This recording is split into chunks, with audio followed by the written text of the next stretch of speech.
Yes, and talking about shootings on February the 14th, all the world, we cried about this tragedy, about 17 people being killed by a 19-year-old guy that had a gun.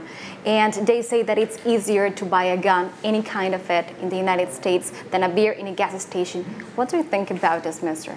Well, the right to bear arms in the U.S. is a very strongly held principle by millions of people, but there's also strong disagreement with that the interpretation of our Second Amendment, the right to bear arms, means the right to buy an assault rifle. For example, the Founding Fathers, when they wrote the Constitution and then the Bill of Rights after that, there were no such things as assault rifles and things. So it would be interesting if we could know what they would say if they saw what was happening today, and to say, we didn't mean that. We were talking about a single shot gun, single fired gun that could be used to protect against the British. That was the whole purpose of it. But there's a lot of strong opinion on that on both sides. Donald Trump says that the FBI protocols about this shooting in Florida failed. What's your opinion about that? Well, it did. Unfortunately, it sounds like a number of things failed. The FBI has a call center where, actually in West Virginia, where calls come into, and they are supposed to be then forwarded, if actionable, to one of the 56 field offices of the FBI around the country, around the U.S., and that didn't happen for whatever reason. I know Director Chris Wray, who I met with 2 weeks ago when I was in Washington, has caused a thorough inquiry to be made, basically an internal investigation to say what happened, why did it happen, and what can we do to make sure it doesn't happen again. So, yeah. And we're talking about making sure that that doesn't happen again. Mr. Donald Trump, a couple of hours ago, said that teachers and sport trainers should have a gun on schools so we can prevent that kind of shootings happening again.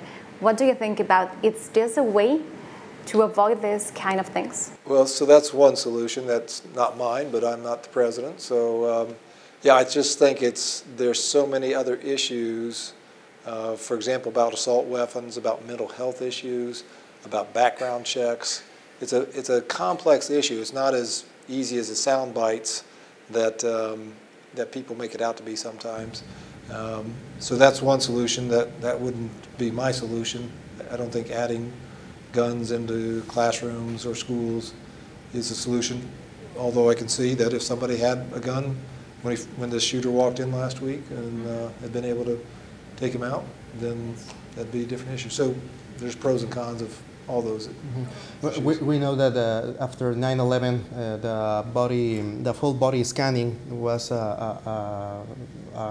in airports was a solution for stop terrorism attacks. It is possible to have that kind of technology in the schools there in the U.S. It is.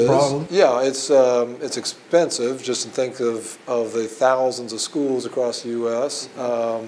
So that's one issue. And then even if a weapon is detected, what's the resolution of that alarm? So if somebody goes through and alarms, then do you have a law enforcement officer there to disarm the person, or what happens? So not only do you, if you have the technology, there's actually new technology that detects both metallic, metal, and non-metallic, which is the greatest threat to commercial aviation these days, like the underwear bomber from Christmas Day 2009.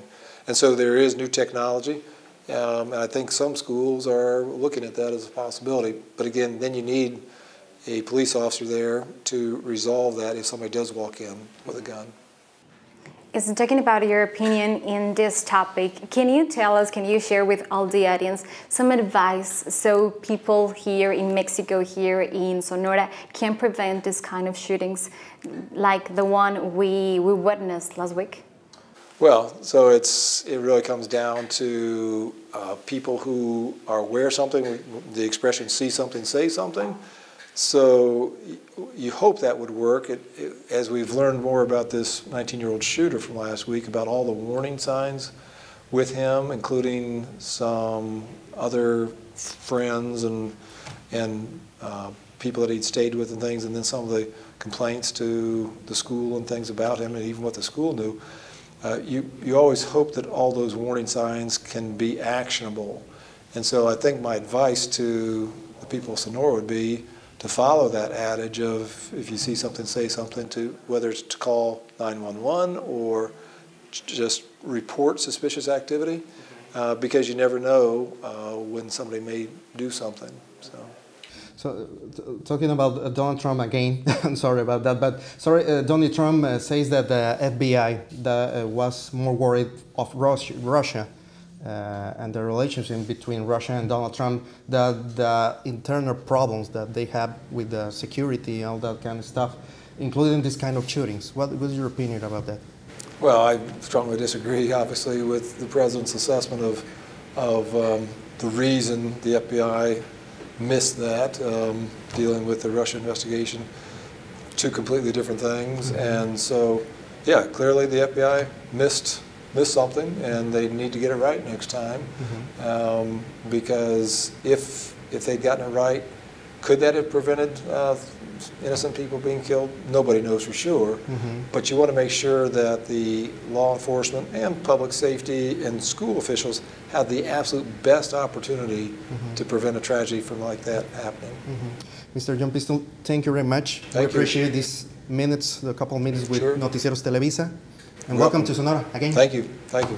Marta Paula. Thank you very much, John. And gracias, Edgar, también. Gracias a toda la gente que ha estado siguiendo esta entrevista. Y bueno, por haber compartido también, John, todas estas recomendaciones. Exactamente. Nosotros regresamos al estudio. Esto es obviamente una entrevista que le estaremos pasando durante el desarrollo de las próximas emisiones en Noticieros Televisa Sonora.